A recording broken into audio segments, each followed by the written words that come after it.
Welcome to Islamic Life Coach School Podcast. Apply tools that you learn in this podcast and your life will be unrecognizably successful. Now your host, Dr. Kamal Akhtar. Hello everyone. Peace and blessings be upon all of you. Today we're going to be talking about a concept of activated thoughts. It's about sentences in your mind that are creating results in your life with or without your awareness of them. Meaning, an activated thought is a product of your nervous system, language that makes you feel a certain way, that makes you act a certain way, that creates a certain result. While you're able to see results in front of you as tangible and undeniable, you might not always be able to see the thoughts that are creating these results. Regardless of if you can see these thoughts or not, if you're aware of them or not, they are defined as activated thoughts because they're actively creating outcomes in your life. This is an absolutely life-changing concept, so pay attention. When it comes to coaching through this podcast, it's all about making small ideas and implementing them over time, creating gradual but exponential change. One thing that I commonly see that gets in the way of this change is that people are unable to access the thoughts that have the potential to bringing the most healing change. Most of our mind works on the subconscious level, and for us to access it here, we need to have a sense of safety, and this safety has to be perceived by our conscious mind before it can verbalize the subconscious thoughts and present them to us. Every single human being has a self-healing force. This is their innate, primordial self. This is the soul. The soul was created pure and directly from Allah and placed within every human being. This soul witnessed Allah as the Rabb. This soul corresponds to a certain neural circuitry of your nervous system that I call the higher brain, which is the evolved version of a human being. And this is always present. But the animal brain, the nafs, takes over by default. And most of the time, that's what's predominant. Our connection to the forces of the soul and the nafs is through our thoughts, the metaphysical. Thoughts are unmeasurable. This is the entity that's the language of our brain. The self-healing intelligence of the soul also presents itself as thoughts. Sentences from the source of the soul are both conscious and subconscious, just like the nafs, the default, primal brain. Both of these minds run our life on a conscious and a subconscious manner. Like I was saying earlier, to connect to the self-healing intelligence, we have to have perceived sense of safety, meaning we don't judge ourselves for what we find in our subconscious mind. When you inadvertently repress thoughts and sentences in your subconscious that are too painful to discover, psychologists call this a repression barrier. This is because you hold a judgment for yourself for having these thoughts in the first place. It is such an interesting design because these suppressed subconscious thoughts show up as body aches and pains, many psychosomatic disorders that the licensed medical community sometimes disregards. Sometimes it's chronic pain, adrenal fatigue, fibromyalgia. I can't say that physicians have tests that they can run on you to diagnose any of these problems if you are a patient. There's a criteria that each patient has to meet to be able to qualify for any of these diagnoses. And again, that's because it's harder for Western medicine to make a diagnosis without a test. If you can't test it, it's hard to make it real. These types of diagnoses fall into the category of diagnosis of exclusion, and they are not necessarily less real to physicians. I'm just talking about this category, which is the body-based illnesses like fibromyalgia, chronic pain syndrome. These are psychosomatic, and it's very related to bodily expression of repressed subconscious painful thought, and this is the natural method of repressing pain. When the mind does that, the body comes up with physical pain, tenderness, and fatigue as a very common symptom. If you had told me 6 years ago that repressed pain was showing up as tender points in your body, I would have laughed at your face. But it is absolutely true that since the body is your subconscious mind, it carries a memory of it. Anyways, I digress. This was a long tangent. So, while it was awakening for me, I want to invite you to consider finding out what your activated thoughts are. Because activated thoughts are what show up as outcomes in your life. They create results in your life and are not necessarily thoughts that are in your awareness. Meaning you can be self-sabotaging because of incompetence And the thought in the subconscious that is creating this low confidence is that I'm not qualified. Now notice, this narrative might never come up in your awareness, but you're still taking action from it. I'm not enough. I don't belong. I don't know what they know. Any of these might never show up in your consciousness, not as an identifiable entity at least. And yet, because of these sentences, you feel a low-key dread, inconfidence, self-doubt, and a low-buzz energy of inferiority. From this disempowered state of emotions, your posture, the way you carry yourself, your non-verbal language will show inconfidence, and you will lose opportunities. 80% of communication between humans is nonverbal. If someone is looking to invest in you as a business owner or buy a product from you, they will be looking at your nonverbal language. And with these unknown thoughts, your nonverbal language will be exuding in confidence. You will lose all of these opportunities. And all of this time you will be believing that it's just not meant to be for you. So the activated thought is showing up in your result, the outcome of low income without your awareness. While I talk about this very benign sounding statement, I don't have the skills, might seem harmless at face value and even factual. But when you actually find out that you're inherently believing it, it could be a painful awakening. And to avoid this pain, to avoid the judgment of realizing that you've been carrying this thought around, the subconscious mind does you a favor and it just keeps it hidden. The lower brain thinks that by repressing limiting beliefs, it's just doing you a favor, but it's not. Because even if you're not aware, thoughts like this are creating results of you living a small life, you living under your potential, which by definition makes it an activated thought. Again, activated thought is something you're living a result of, not something that you're necessarily aware of. All thoughts are optional, activated or not, conscious or not. Here, out of sight does not mean out of mind. It just means out of the conscious mind and into the subconscious mind. So as a review, I always teach you guys this algorithm called C-NEAR. C-N-E-A-R. It stands for circumstances, nervous system thoughts, emotions, actions, and results. And the activated thoughts of the nervous system don't necessarily have to sound like thoughts. They can sound factual, but they can be completely unavailable to you and still be creating results in your life. So after telling you all of this, how do you actually get over this barrier? And for that, just remember that each of us holds within us a divine spark, a self-healing intelligence that is both ancient and profound, that is our soul. It calls us to lower the walls we've built, the barriers of repression. It calls us to connect us with the fragments of ourselves that we've mistakenly banished from our consciousness, and it does it in a very self-loving way. Imagine the profound peace that comes from embracing even the painful memories or experiences that you've pushed away.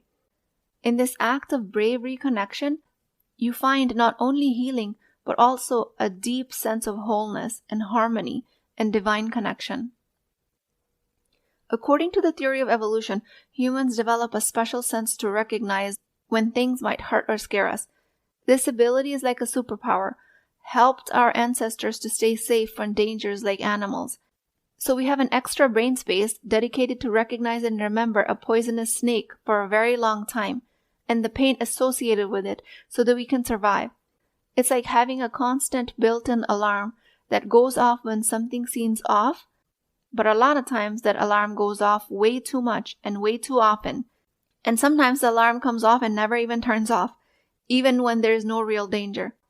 And this false alarm makes it hard for you to see the best part of yourself. This alarm of sensed danger is what creates the repression barrier. This is what creates the gap between you and your subconscious activated thoughts. While your alarm system might have helped you in some situations, your intentional, resourceful, wiser self of the soul is who you truly are, beyond your worries and your fears. Your alarm system is just a protection mechanism. That is not your true identity. There are special ways, like prayers, dua, connection to Allah, meditation, acts of worship, all of these help you get closer to your inner wisdom.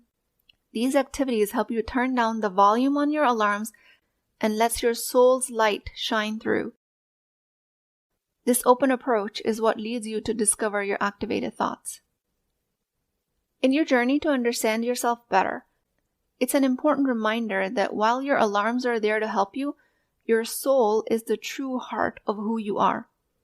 Humans are given these tools to survive, and this creates a special memory of pain. While this pain might have saved you from big dangers like wild animals or tough weather, and these tools might have given you superpowers like staying strong, fight response, power to run fast, flight response, power to stay very still and quiet, freeze response. These were all the superpowers that helped humans survive and grow. But as time went on and we arrive in the modern time, life became safer with cities and technologies. Some of these superpowers aren't really needed much. What we're inherently doing is using the superpower to run, which is the flight response, because of a tricky math question. It sounds so comical, but that's exactly what we're still doing. We still react this way because our superpowers are still with us, even if we don't always need them. There is nothing maladaptive about this divine design. These powers have just overstayed their welcome, and as human beings of higher intelligence, we direct our mind away from the false sense of danger to discover what is actually happening underneath. What is the activated thought? Now, the tricky part is that schools, socialization, education, communities haven't really taught us how to use these superpowers only when we truly need them. Instead, what you're told to focus on is get more stuff like courses, makeup, toys, gadgets, or even more friends. By doing this constant consumption, you forget to listen to your true nature and never really learn to understand how to control these superpowers inside you. Because if you knew how to access your activated thoughts that are harming you without actually creating pain for yourself, if you were skillful only at that one art, the consumer economy would collapse. The magic of human cognition lies with your unique ability to think about your thoughts. This introspection has most profound benefits for a human being. It holds the potential for self-healing. When you do decide to examine these inner voices, and you find what activated thoughts are here, you might find that these revelations might be accompanied by discomfort or unease, like stepping into an unfamiliar territory. And again, this is your primitive brain, an overgrown, cautious guardian. But much like comforting a concerned child, it's your task to soothe this ancient part of your brain, reassuring that you're safe and there's no actual threat in revealing activated thoughts. As a Muslim woman, being a professional inside or outside your home, you imagine being dedicated to your faith, your family. But if your subconscious activated thought is that I'm not pious enough, I'm not high in my faith enough, or I'm not knowledgeable enough, then the outcome will be that you'll be overburdening yourself with additional tasks to compensate for this pain. You will be ignoring a much-needed relaxation and rest time, and even engaging in more prolonged prayers to try and compensate, but not actually finding peace. This is not to be a deterrent to go out of your way to pray more or do more, but you can't even use prayers to escape yourself. The activated thoughts of not enoughness are going to create pain and difficulty in your life, where you'll create missing out on your entire family time. You'll miss out connection, and you'll risk going into burnout and reactivity just because you're trying to escape a painful subconscious thought. And all the while, you might be doing all of the prescribed actions. You can do all of the volunteer work. You can do all of the service. You can go the extra mile at your work, and you can take on as much responsibility at home as you'd like. If all of these tasks of service are your escape from feeling pain, then because of this activated thought, you will never actually find yourself doing enough, because you'll always be believing yourself to not be enough. This is what accounts for the most dangerous part of this work, which is not being able to identify what it is that's actually causing pain. So the case I'm trying to make is shedding some light on dusty old thoughts. It's not actually going to be dangerous. It's when you keep yourself in the dark from these thoughts is what's actually dangerous. Activated thoughts would feel like heavy weights on your shoulder, on your chest. You will feel more tired with less amount of work, and you will feel more and more stressed. Work on finding out what is the small activated thought from your nafs that you can discredit today. This small step will create a huge relief for you. With that, I pray to Allah subhanahu wa ta'ala, the most knowing. Ya Allah, you have granted us the intellect and the unique ability to reflect upon our thoughts.